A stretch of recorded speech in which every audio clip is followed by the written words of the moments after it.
उत्पत्ति 29 का 1। फिर याकूब ने अपना मार्ग लिया और पूर्वियों के देश में आया। उत्पत्ति 29 का 2। और उसने दृष्टि करके क्या देखा कि मैदान में एक कुआं है और उसके पास भेड़ बकरियों के 3 झुंड बैठे हुए हैं, क्योंकि जो पत्थर उस कुएं के मुंह पर धरा रहता था, जिसमें से झुंडों को जल पिलाया जाता था, वह भारी था। उत्पत्ति 29 का 3। और जब सब झुंड वहां इकट्ठे हो जाते तब चरवाहे उस पत्थर को कुएं के मुंह पर से लुढ़काकर भेड़ बकरियों को पानी पिलाते और फिर पत्थर को कुएं के मुंह पर ज्यों का त्यों रख देते थे। उत्पत्ति 29 का 4। सो याकूब ने चरवाहों से पूछा, हे मेरे भाइयों, तुम कहाँ के हो? उन्होंने कहा, हम हारान के हैं। उत्पत्ति 29 का 5। तब उसने उनसे पूछा, क्या तुम नाहोर के पोते लाबान को जानते हो?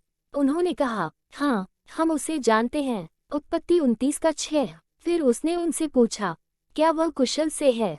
उन्होंने कहा, हाँ, कुशल से तो है, और वह देख, उसकी बेटी राहेल भेड़ बकरियों को लिए हुए चली आती है।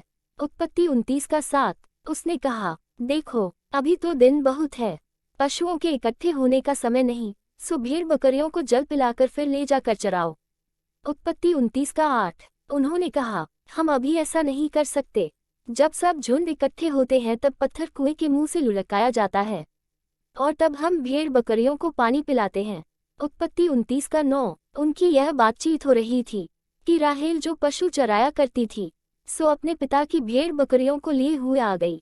उत्पत्ति 29 का 10। अपने मामा लाबान की बेटी राहेल को और उसकी भेड़ बकरियों को भी देखकर याकूब ने निकट जाकर कुएं के मुंह पर से पत्थर को लुढ़काकर अपने मामा लाबान की भेड़ बकरियों को पानी पिलाया। उत्पत्ति 29 का 11। तब याकूब ने राहेल को चूमा और ऊंचे स्वर से रोया। उत्पत्ति 29 का 12। और याकूब ने राहेल को बता दिया कि मैं तेरा फुफेरा भाई हूँ, अर्थात रिबका का पुत्र हूँ। तब उसने दौड़ के अपने पिता से कह दिया। उत्पत्ति 29 का 13। अपने भांजे याकूब का समाचार पाते ही लाबान उससे भेंट करने को दौड़ा और उसको गले लगाकर चूमा, फिर अपने घर ले आया और याकूब ने लाबान से अपना सब वृतांत वर्णन किया। उत्पत्ति 29 का 14। तब लाबान ने याकूब से कहा, तू तो सचमुच मेरी हड्डी और मांस है। सो याकूब 1 महीना भर उसके साथ रहा, राहेल और लियाह के लिए सेवा। उत्पत्ति 29 का 15। तब लाबान ने याकूब से कहा, भाई बंधु होने के कारण तुझसे सेंतमेंत सेवा कराना मुझे उचित नहीं है, सो कह मैं तुझे सेवा के बदले क्या दूं।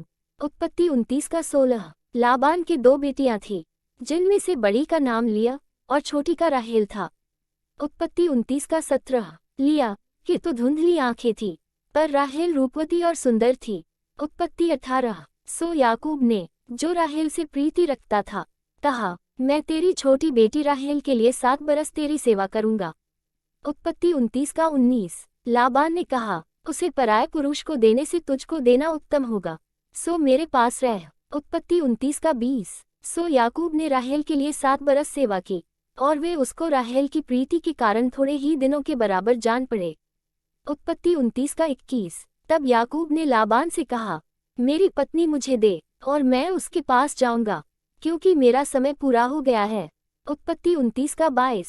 सो लाबान ने उस स्थान के सब मनुष्यों को बुलाकर इकट्ठा किया और उनकी जेवनार की। उत्पत्ति 29 का 23। सांझ के समय वह अपनी बेटी लियाह को याकूब के पास ले गया और वह उसके पास गया। उत्पत्ति 29 का 24। और लाबान ने अपनी बेटी लिया को उसकी लौड़ी होने के लिए अपनी लौड़ी जिल्पा दी। उत्पत्ति 29 का 25। भोर को मालूम हुआ कि यह तो लिया है, सो उसने लाबान से कहा, ये तूने मुझसे क्या किया है? मैंने तेरे साथ रहकर जो तेरी सेवा की, सो क्या राहेल के लिए नहीं की? फिर तूने मुझसे क्यों ऐसा छल किया है? उत्पत्ति 29 का 26। लाबान ने कहा, हमारे यहाँ ऐसी रीति नहीं कि जेठी से पहले दूसरी का विवाह कर दें। उत्पत्ति 29 का 27। इसका सप्ताह तो पूरा कर, फिर दूसरी भी तुझे उस सेवा के लिए मिलेगी जो तू मेरे साथ रहकर और 7 वर्ष तक करेगा। उत्पत्ति 29 का 28। सो याकूब ने ऐसा ही किया और लियाह के सप्ताह को पूरा किया। तब लाबान ने उसे अपनी बेटी राहेल को भी दिया कि वह उसकी पत्नी हो। उत्पत्ति 29 का 29। और लाबान ने अपनी बेटी राहेल की लौड़ी होने के लिए अपनी लौड़ी बिल्हा को दिया। उत्पत्ति 29 का 30। तब याकूब राहेल के पास भी गया और उसकी प्रीति लिया से अधिक उसी पर हुई और उसने लाबान के साथ रहकर 7 वर्ष और उसकी सेवा की। याकूब की संतान। उत्पत्ति 29 का 31।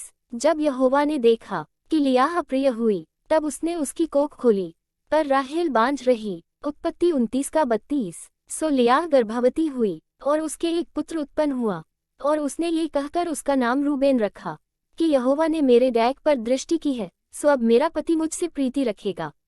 उत्पत्ति 29 का 33। फिर वह गर्भवती हुई और उसके एक पुत्र उत्पन्न हुआ, और उसने ये कहा कि यह सुन के कि मैं अप्रिय हूँ, यहोवा ने मुझे ये भी पुत्र दिया है, इसलिए उसने उसका नाम शिमोन रखा। उत्पत्ति 29 का 34। फिर वह गर्भवती हुई और उसके एक पुत्र उत्पन्न हुआ, और उसने कहा, अब की बार तो मेरा पति मुझसे मिल जाएगा, क्योंकि उससे मेरे 3 पुत्र उत्पन्न हुए, इसलिए उसका नाम लेवी रखा गया।